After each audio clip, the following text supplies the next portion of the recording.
Welcome to blessing today. ഇന്നത്തെ ഈ blessing today നിങ്ങളുടെ ജീവിതത്തിൽ ഒരു വലിയ അനുഗ്രഹമായി മാറട്ടെ. നമുക്ക് ഈ സമയത്ത് ഈ എപ്പിസോഡിൻ്റെ പിന്നിൽ സാമ്പത്തിക സഹകാരികളായി പ്രവർത്തിച്ചവർക്ക് വേണ്ടി പ്രാർത്ഥിക്കാം. കർത്താവെ, വാഗമണിൽ നിന്നുള്ള ജോസഫ് മിൽട്ടന് വേണ്ടി പ്രാർത്ഥിക്കുന്നു. വിവാഹ നിശ്ചയം ചെയ്തിരിക്കുന്ന പെൺകുട്ടിയുമായുള്ള ആ വിവാഹം എത്രയും വേഗം നടക്കാൻ കർത്താവ് കൃപ കൊടുക്കണമേ. തിരുവനന്തപുരത്തു നിന്നുള്ള കാഞ്ചനകുമാരിക്ക് വേണ്ടി പ്രാർത്ഥിക്കുന്നു. എല്ലാ കടബാധ്യതകളും മാറിപ്പോകേണ്ടതിനായി പ്രാർത്ഥിക്കുന്നു. കോഴിക്കോട് നിന്നുള്ള വെൽവിഷർക്കായി പ്രാർത്ഥിക്കുന്നു. കർത്താവ്, ഈ സഹോദരന് വീട് പണിയുവാനുള്ള ലോൺ എത്രയും വേഗം സാങ്ഷനാകാനും വേഗത്തിൽ പണികൾ ആരംഭിക്കാനും അങ്ങ് സഹായിക്കണമേ എന്ന് പ്രാർത്ഥിക്കുന്നു. പ്രാർത്ഥന കേട്ടതിനാൽ നന്ദി. യേശുവിൻ്റെ നാമത്തിൽ തന്നെ ആമേൻ.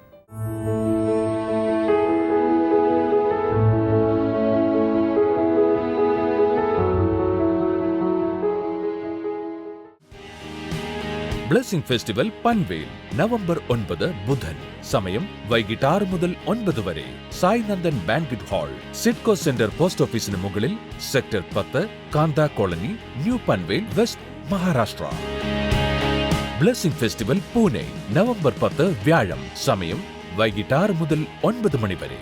ജ്യോതിബ മംഗൾ കാര്യാലയ്, വിജയ് നഗർ, കലൈവാടി, പിംപ്രി, പൂനെ, മഹാരാഷ്ട്ര.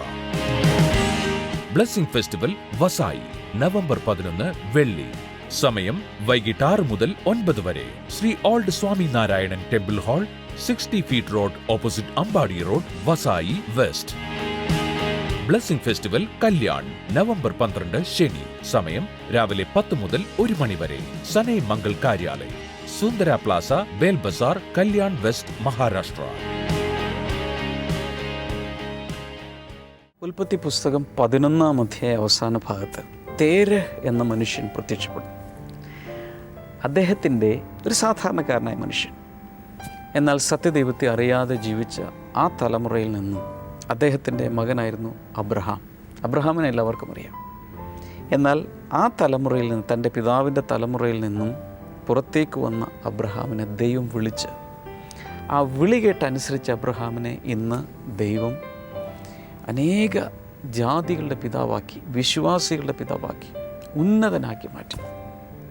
നിങ്ങളുടെ ജീവിതത്തിൽ ഒരുപക്ഷെ പാരമ്പര്യമൊന്നും പറയാനില്ലെങ്കിലും ഒരുപക്ഷെ ഒരു ചെറിയ വീട്ടിലായിരിക്കാം ജനിച്ചത്. മാതാപിതാക്കളെ കുറിച്ച് അഭിമാനിക്കാൻ ഒന്നുമില്ല. പക്ഷെ ദൈവത്തിന് നിങ്ങളെ ഈ തലമുറയിൽ ഉയർത്താൻ കഴിയും. ബ്രേക്കിംഗ് ബാരിയേഴ്സ് പാർട്ട് 3 ഇന്നത്തെ എപ്പിസോഡിൽ ആ സന്ദേശത്തിലേക്ക് നമ്മൾ പോവുകയാണ്. വളരെ പ്രാർത്ഥനയോടുകൂടി ഈ സന്ദേശം കേൾക്കുക, പ്രധാന ഭാഗങ്ങൾ കുറിച്ചു വയ്ക്കുക.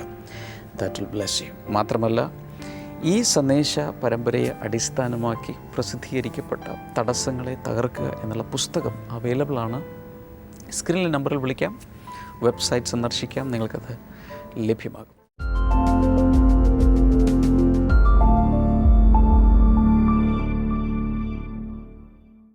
Many people looked to their parents. ഒത്തിരി ആളുകൾ അവരുടെ മാതാപിതാക്കളിലേക്ക് നോക്കിയിരിക്കുന്നു. How was my father? എങ്ങനെയുണ്ടായിരുന്നു എൻ്റെ അപ്പൻ? How was my mother? എൻ്റെ അമ്മ എങ്ങനെയുണ്ടായിരുന്നു? I can only follow their example. അവരുടെ മാതൃക മാത്രമേ എനിക്ക് പിൻപറ്റാൻ കഴിയുകയുള്ളൂ. But I have a doubt. എന്നാൽ എനിക്കൊരു സംശയമുണ്ട്. Was Abdul Kalam's father Indian president? Abdul കലാമിന്റെ പിതാവ് ഇന്ത്യൻ പ്രസിഡന്റ് ആയിരുന്നോ? He was an ordinary boat owner in Rameshwaram. രാമേശ്വരത്തുള്ള ഒരു സാധാരണ ബോട്ട് ഉടമസ്ഥൻ മാത്രമായിരുന്നു അദ്ദേഹത്തിന്റെ പിതാവ്. I have seen his house. അദ്ദേഹത്തിന്റെ വീട് ഞാൻ കണ്ടിട്ടുണ്ട്. A very small house. ഒരു കൊച്ചു വീടാണ്. In a village. ഒരു ഗ്രാമത്തിൽ. But he crossed all the generational barriers and he rose up to become, Indian president. എന്നാൽ അബ്ദുൽ കലാം ചെയ്ത് നോക്കുക, അദ്ദേഹത്തിന്റെ തലമുറകളുടെ മേലുള്ള ആ തടസ്സങ്ങളെല്ലാം അദ്ദേഹം അതിനെ ഓവർകം ചെയ്ത് മറികടന്ന് ഇന്ന് ഉയർന്ന തലത്തിലുള്ള ഇന്ത്യൻ പ്രസിഡന്റ് എന്ന പദവി വരെയും അദ്ദേഹം എത്തിച്ചേർന്നു.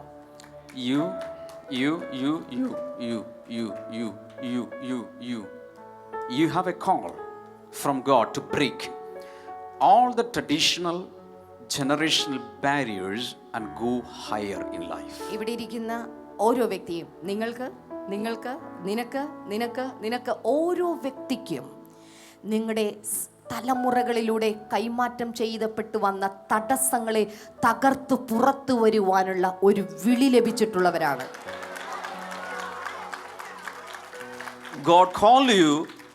God has called you to break such limitations. ഇത്തരത്തിലുള്ള പരിധികളെ തകർക്കുവാനായിട്ടാണ് ദൈവം നിങ്ങളെ വിളിച്ചിരിക്കുന്നത്. When you study 2 chapters in the Bible, Genesis 11 and 12. ബൈബിളിലെ 2 അധ്യായങ്ങൾ, അതായത് ഉൽപ്പത്തി പുസ്തകം 11-12 അധ്യായങ്ങൾ നാം പഠിച്ചാൽ, the last portion of Genesis 11 11-ാം അധ്യായത്തിന്റെ അവസാനത്തെ ഭാഗത്ത് narrates the story of a man called Terah. അവിടെ തേരഹ് എന്ന് പറയുന്ന ഒരു മനുഷ്യന്റെ കഥ അവിടെ ചിത്രീകരിച്ചിട്ടുണ്ട്. An ordinary man. ഒരു സാധാരണ മനുഷ്യൻ. He was living in a place called Chaldea. കൽദയ എന്ന് പറയുന്ന സ്ഥലത്താണ് അദ്ദേഹം ജീവിച്ചിരുന്നത്. And he had a son called Abram. അദ്ദേഹത്തിന് ഒരു മകനുണ്ടായിരുന്നു, അബ്രാം. Genesis 12. ഇനിയിപ്പോൾ ഉൽപ്പത്തി പുസ്തകം 12. The Bible says God called Abram. ആ ബൈബിൾ പറയുന്നു ദൈവം അബ്രാമിനെ വിളിച്ചു.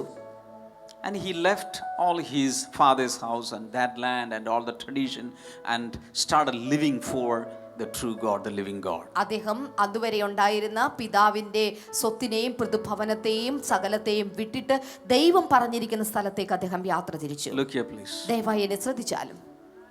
He broke generational barriers. അവിടെ അദ്ദേഹം തലമുറകളുടെ തടസ്സങ്ങളെ തകർത്തു. He could continue very well, conveniently his own family business. അദ്ദേഹത്തിന് വളരെ എളുപ്പം, വളരെ സുഖപ്രദമായിട്ട് തന്റെ കുടുംബത്തിന്റെ ബിസിനസ് തന്നെ തുടർമാനമായി കൊണ്ടുപോകാമായിരുന്നു. But he said, I don't want this profit. എന്നാൽ അദ്ദേഹം പറഞ്ഞു, എനിക്ക് ഈ ലാഭം വേണ്ട. I have a call from the living God.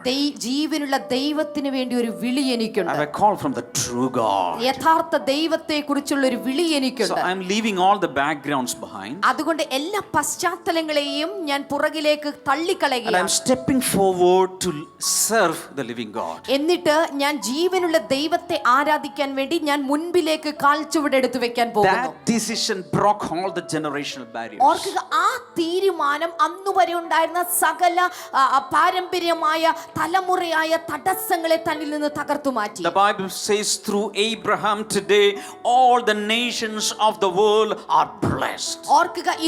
ഓർക്കുക ബൈബിൾ പറയുന്നു, ഈ അബ്രഹാം നിമിത്തമായി സകല ജാതികളും രാജ്യങ്ങളും അനുഗ്രഹിക്കപ്പെട്ടിരിക്കുന്നു. Because of that single decision Isaac was blessed. ഓർക്കുക, ആ ഒരു കൊച്ചു തീരുമാനം നിമിത്തമായിട്ടാണ് ഇസഹാക്ക് പിറന്നു വീണത്. Because of that single decision Jacob was blessed. ആ ഒരു കൊച്ചു തീരുമാനം നിമിത്തമായി യാക്കോബ് പിറന്നു വീണു. Because of that single decision 12 sons of Jacob was blessed. ഓർക്കുക, ആ ഒരു കൊച്ചു തീരുമാനം നിമിത്തമായി യാക്കോബിന്റെ 12 പുത്രന്മാർ പിറന്നു വീണു. Hallelujah. Hallelujah. So like that generation after generation the Abrahamic blessing was transferred and imparted, and today through him we are all blessed. ഇന്ന് തലമുറകളായി യാക്കോബിന്റെ 12 മക്കളിലൂടെ പല തലമുറകളിലേക്ക് അബ്രഹാമിന്റെ അനുഗ്രഹങ്ങൾ ഇന്ന് ഭൂമിയിലെമ്പാടും പടർന്നുകൊണ്ടിരിക്കുകയാണ്. Say hallelujah. എത്ര പേർ ചേർന്ന് ഒരു ഹല്ലേലൂയ പറയാം? When you read 1 Kings chapter 17, 1 രാജാക്കന്മാരുടെ പുസ്തകം 17-ാം അധ്യായം നിങ്ങൾ വായിച്ചാൽ, God is narrating the life of Elijah, a prophet. ദൈവം അവിടെ ഏലിയാവ് എന്ന് പറയുന്ന പ്രവാചകന്റെ ജീവിതത്തെ കുറിച്ച് ചിത്രീകരിക്കുന്നുണ്ട്. And simply the Holy Spirit writes like this. വളരെ വ്യക്തമായി പരിശുദ്ധാത്മാവ് ഇങ്ങനെയാണ് അവിടെ എഴുതിയിരിക്കുന്നത്. Elijah was a Tishbite from Tishbe in Gilead. അവിടെ നാം കാണുന്നു, ഗിലെയാദിൽ നിന്നുള്ള തിശ്ബനായ ഏലിയാവിനെ കുറിച്ച് നാം വായിക്കുന്നു. That means no other narration about his parents are given there. അതിന്റെ അർത്ഥം അവന്റെ മാതാപിതാക്കളെ കുറിച്ചുള്ള യാതൊരു ചിത്രീകരണവും വിവരങ്ങളും നമുക്ക് അവിടെ കാണാൻ സാധിക്കുന്നില്ല. But he was called to be a prophet. എന്നാൽ അദ്ദേഹം വിളിക്കപ്പെട്ടത് ഒരു പ്രവാചകനായി. Parents were not prophets. എന്നാൽ അവന്റെ മാതാപിതാക്കൾ പ്രവാചകന്മാരായിരുന്നില്ല. There was no parental backup or background for him. അദ്ദേഹത്തിന് മാതാപിതാക്കളുടെ ഒരു പശ്ചാത്തലമോ മറ്റു കാര്യങ്ങളോ ഒന്നും തന്നെ ഉണ്ടായിരുന്നില്ല. But remember one thing, when God calls you, in that call every enabling power and anointing is included. എന്നാൽ ദൈവത്തിന്റെ ആ വിളിക്കകത്ത് അവനെ സജ്ജമാക്കാനുള്ള, അവനെ ശക്തീകരിക്കാനുള്ള സകലതും കൊടുത്തുകൊണ്ടാണ് ദൈവം ഏലിയാവിനെ വിളിച്ചത്. When David was called, he was simply a shepherd boy. ഓർക്കുക, ദാവീദ് വിളിക്കപ്പെട്ട സമയത്ത് അവനൊരു സാധാരണ ഇടയബാലനായിരുന്നു. He was only a singer. അവനൊരു പാട്ടുകാരൻ മാത്രമായിരുന്നു.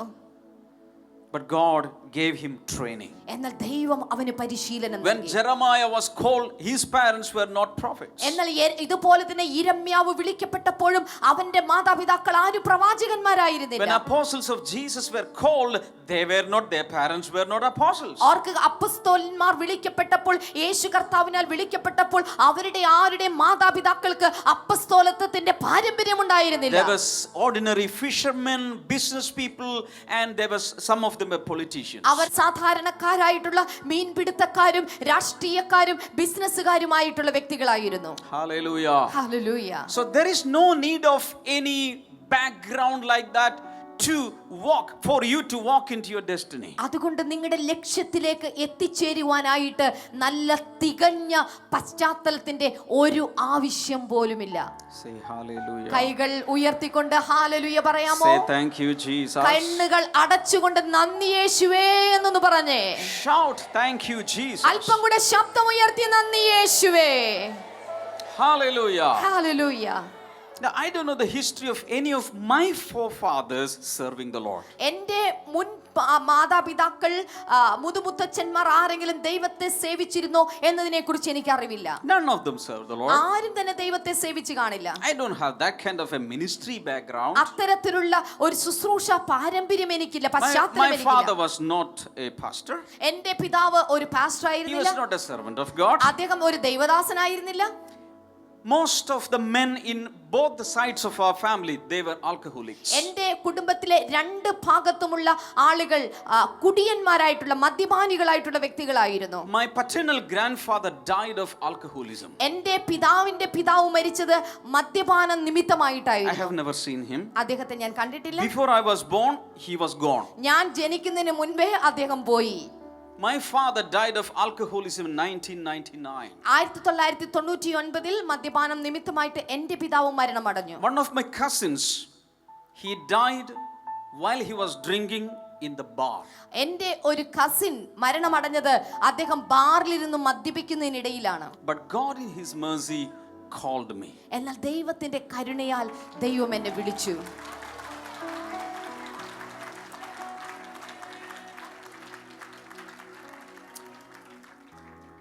If God has called you, there is no need of any background. ഞാൻ ഒരിക്കൽ കൂടെ പറയട്ടെ, ദൈവം നിന്നെ വിളിച്ചിട്ടുണ്ടെങ്കിൽ നീ ഉയർന്നു വരാൻ വേണ്ടി ഒരു പശ്ചാത്തലത്തിന്റെ ആവശ്യമില്ല. If God is there in your life, that is more than enough. ദൈവം നിന്റെ ജീവിതത്തിൽ ഉണ്ടെങ്കിൽ അത് മാത്രം നിനക്ക് മതി.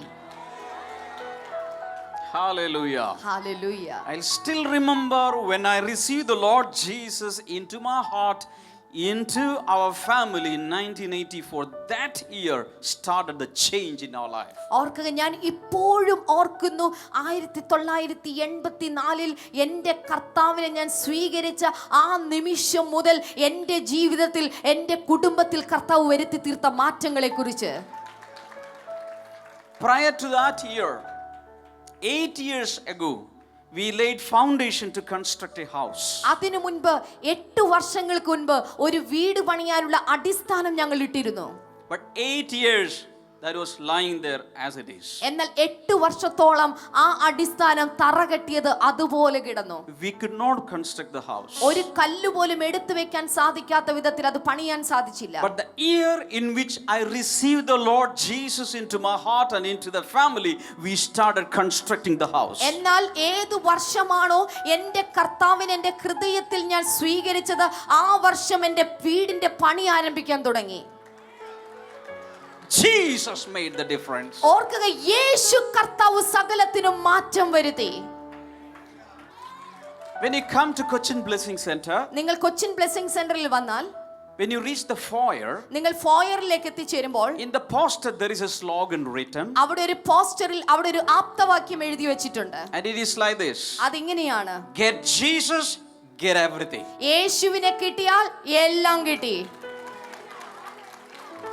That's from my experience. അതാണ് എൻ്റെ ജീവിതത്തിന്റെ അനുഭവം എന്നുള്ളത്. We started prospering when Jesus came stepped into my life. എൻ്റെ ജീവിതത്തിൽ യേശു കർത്താവ് ചുവടുകൾ എടുത്ത് വച്ചു വന്നപ്പോഴാണ് എൻ്റെ ജീവിതത്തിൽ ഞാൻ അഭിവൃദ്ധി കാണാൻ തുടങ്ങിയത്. Hallelujah. Hallelujah. All the generational barriers will be broken when Jesus Christ steps into your life. എല്ലാ തലമുറകളുടെ തടസ്സങ്ങളെയും യേശു കർത്താവ് നിങ്ങളുടെ ജീവിതത്തിലേക്ക് കടന്നു വരുമ്പോൾ തകർന്നു മാറ്റപ്പെടും. 1 John chapter 3 verse number 8. 1 യോഹന്നാന്റെ ലേഖനം 3-ാം അധ്യായം അതിന്റെ 8-ാമത്തെ The വചനം. Bible says the reason the Son of God appeared was to destroy the devil's work. പിശാചിന്റെ പ്രവൃത്തികളെ അഴിപ്പാൻ തന്നെ ദൈവപുത്രൻ പ്രത്യക്ഷനായി. എല്ലാവരും ചേർന്ന് പറയാം. പിശാചിന്റെ പ്രവൃത്തികളെ അഴിപ്പാൻ ദൈവപുത്രൻ പ്രത്യക്ഷനായി. Hallelujah. If you think that there are some evil works in your family, I have a good news that Jesus is appearing into your home today to destroy all the works of the devil. ഇന്ന് നിങ്ങളുടെ കുടുംബ പശ്ചാത്തലത്തിൽ ചില പൈശാചികമായ പ്രവർത്തനങ്ങളോ ബന്ധനങ്ങളോ ഉണ്ട് എന്ന് നിങ്ങൾ കരുതുന്നുണ്ടെങ്കിൽ നിങ്ങളെ നോക്കി ഞാൻ ഉറക്കെ പ്രഖ്യാപിക്കുകയാണ്, ഇന്നത്തെ ദിവസം ആ തടസ്സങ്ങളെ തകർക്കുവാനായി ദൈവപുത്രൻ നിങ്ങളുടെ കുടുംബത്തിനകത്തേക്ക് പ്രത്യക്ഷനായിരിക്കുകയാണ്. All the yokes shall be destroyed. എല്ലാ നുകങ്ങളും തകർന്നു മാറ്റപ്പെടും. All the bondages shall be broken. എല്ലാ ബന്ധനങ്ങളും തകർക്കപ്പെടും. All the barriers will be broken. എല്ലാ തടസ്സങ്ങളും അതിരുകളും തകർക്കപ്പെടും. Hallelujah. Hallelujah. Because the Bible says he came to set the captives free. കാരണം Bible പറയുന്നു അവൻ ബദ്ധന്മാരെ വിടുവിക്കുവാനായി അവൻ കടന്നു വന്നിരിക്കുന്നു. I feel strongly in my spirit that into all homes this power, resurrection power, barrier breaking anointing is coming today. എൻ്റെ ആത്മാവിൽ വളരെ ശക്തമായ ഒരു തിരിച്ചറിവ് എനിക്കുണ്ട്. ഈ സന്ദേശം കേട്ടുകൊണ്ടിരിക്കുന്ന ഓരോ വ്യക്തിയുടെയും ഭവനത്തിനകത്തേക്ക് ദൈവത്തിന്റെ പരിശുദ്ധാത്മാവിന്റെ ശക്തി ചില തടസ്സങ്ങളെ ബന്ധനങ്ങളെ തകർത്തുകൊണ്ട് ഇറങ്ങി വരുന്ന കാഴ്ച ഞാൻ കാണുകയാണ്.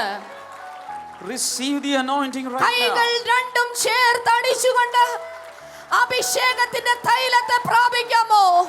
In the name of Jesus, I declare that every barrier is getting broken. യേശുവിന്റെ നാമത്തിൽ എല്ലാവിധമായിട്ടുള്ള പാരമ്പര്യമായിട്ടുള്ള എല്ലാ തടസ്സങ്ങൾ യേശുവിൻ നാമത്തിൽ ഇപ്പോൾ തകർന്നു മാറ്റപ്പെടട്ടെ.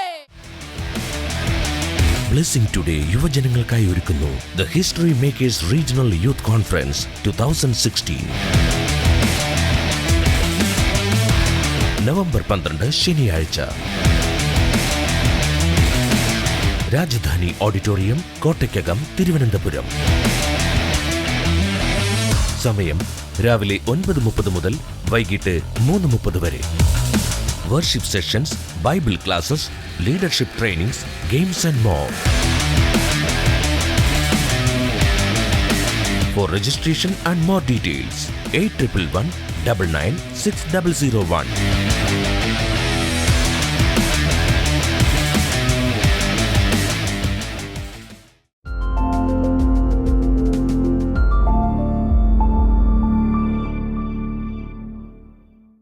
തൻ്റെ സാക്ഷ്യമല്ല, തൻ്റെ ഭർത്താവിൻ്റെ ജീവിതത്തിൽ കർത്താവ് ചെയ്ത ഒരു സൗഖ്യത്തിൻ്റെ സാക്ഷ്യം പറയുവാനാണ് താൻ നിൽക്കുന്നത്. ആൻറ്റിയുടെ ഹസ്ബൻഡിൻ്റെ പേര് രാജു എന്നാണ്. താൻ ഒരു ബിസിനസ്സുകാരനാണ്.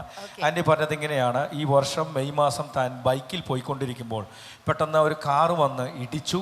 താൻ ആ സ്പോട്ടിൽ താഴെ വീണു. അപ്പോൾ ആ സമയത്ത് ഫോണെടുത്ത് ഇവരുടെ വീട്ടിലേക്ക് വിളിച്ചു. ആ സമയത്ത് മകൾ പെട്ടെന്ന് ഓടിച്ചെന്നിട്ട് നേരെ അങ്കിളിനെ അടുത്ത് ഹോസ്പിറ്റലിൽ കൊണ്ടുപോയി. തൊട്ട് പുറകെയാണ് ആൻറ്റിയും പോയത്. അവിടെ ചെന്ന് ആദ്യത്തെ ഹോസ്പിറ്റലിൽ കൊണ്ടുപോയപ്പോൾ അവർ പറഞ്ഞു ഇതിവിടെ എടുക്കത്തില്ല, ഇത് വലിയ പ്രശ്നമുള്ള കേസാണ്, ഇവിടെ എടുക്കാൻ പറ്റത്തില്ല എന്ന് പറഞ്ഞ് അവരവിടെ ഇവർ വിഷമിച്ച് അടുത്ത ഹോസ്പിറ്റലിലേക്ക് കൊണ്ടുപോയി. അവിടെ അവർ ചെക്ക് ചെയ്ത് നോക്കിയപ്പോൾ പറഞ്ഞു ഇത് ഉടനെ തന്നെ ഓപ്പറേഷൻ വേണം, വല്ലാതെ പ്രശ്നമാണെന്ന് പറഞ്ഞു. പക്ഷേ ഇവർ അവിടെ നിന്ന് മൂന്നാമത്തെ ഹോസ്പിറ്റലിൽ കൊണ്ടുപോയി. മൂന്നാമത്തെ ഹോസ്പിറ്റലിൽ കൊണ്ടുപോയപ്പോൾ അവർ വിശദമായി ചെക്കപ്പ് നടത്തി, സ്കാനിങ്, എക്സ്റേ മുതലായ ചെക്കപ്പ് നടത്തിയിട്ട് പറഞ്ഞു ഇപ്പോൾ ഞങ്ങൾക്ക് ഒന്നും പറയാൻ സാധിക്കത്തില്ല, ഇപ്പോൾ ഞങ്ങളിവിടെ അഡ്മിറ്റ് ആക്കുകയാണ്, അത് കുറച്ച് ദിവസം ഞങ്ങൾ നിരീക്ഷിച്ചിട്ടേ ഞങ്ങൾക്ക് പറയാൻ സാധിക്കൂ എന്ന് പറഞ്ഞു. ആ സമയത്ത് ഈ ആൻറ്റി ചെയ്തത് നമ്മുടെ കൊച്ചിയിലെ പ്രെയർ കോൾ സെൻ്ററിലേക്ക് വിളിച്ചു. അവിടെ ഫോൺ എടുത്ത് പ്രാർത്ഥന പോരാളി പറഞ്ഞത് ഇങ്ങനെയാണ്, പ്രെയർ വാരിയർ പറഞ്ഞത് ഇങ്ങനെയാണ്, യേശുവിൽ വിശ്വസിക്കുക, വിശ്വസിച്ചാൽ തീർച്ചയായും നിങ്ങൾ അത്ഭുതം കാണുമെന്ന് പറഞ്ഞു. വീണ്ടും പിറ്റേ ദിവസം ഡോക്ടർ വന്നിട്ട് നേരെ അടുത്തൊരു ചെക്കപ്പ് കൂടി നടത്തി, സ്കാനിങ്ങും മറ്റുള്ള ഫുൾ ബോഡി ചെക്കപ്പ് നടത്തിയപ്പോൾ ഈ പ്രാർത്ഥിച്ച് പിറ്റേ ദിവസം ഈ ചെക്കപ്പ് നടത്തുന്നതിനിടയിൽ കർത്താവ് പ്രവർത്തിച്ചു. സംഭവിച്ച കാര്യം ഇതാണ്, ഒരു കുഴപ്പവുമില്ല, ഒരു പ്രശ്നവുമില്ല, ഓപ്പറേഷനും വേണ്ട, ഒന്നും വേണ്ട, 3 മാസത്തെ ഒരു ചെറിയൊരു റെസ്റ്റ് മതി എന്ന് പറഞ്ഞു വിട്ടു.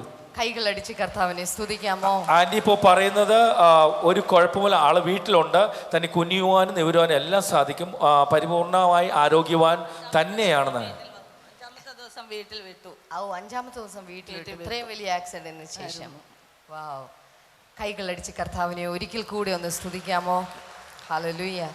ഇന്ന് ഈ സഹോദരിക്ക് തൻ്റെ ഭർത്താവിനെ ജീവനോടെ കിട്ടിയിരിക്കുകയാണ്. കൈകൾ നീട്ടി ഈ മകളെ ഒന്ന് അനുഗ്രഹിച്ച് തൻ്റെ ഭർത്താവിനെ ഒന്ന് അനുഗ്രഹിച്ച് പ്രാർത്ഥിച്ചാലും. ഓപ്പറേഷൻ വേണം, സാമ്പത്തികമായിട്ടൊക്കെ ഒത്തിരി പ്രയാസത്തിലായിരുന്നു. അവിടെ ഓപ്പറേഷൻ വേണം, രൂപ കെട്ടിവെക്കണം, എന്ത് ചെയ്യണമെന്നറിയാതെ ഞങ്ങൾ വിഷമിച്ച് നിൽക്കുമായിരുന്നു.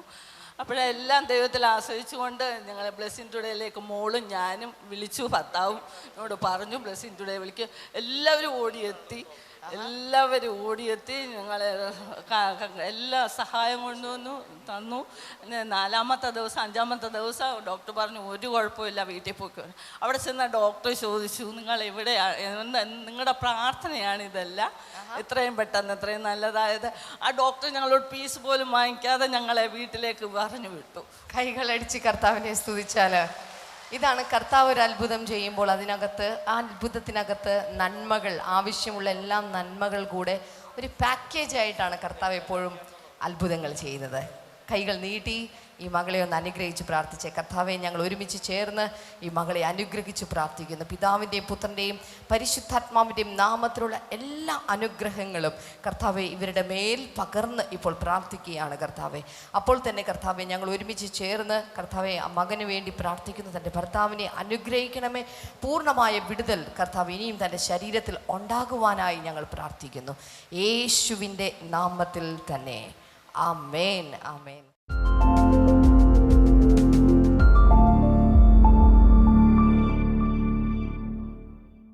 നമുക്ക് ചേർന്ന് ഈ സമയത്ത് പ്രാർത്ഥിക്കാം.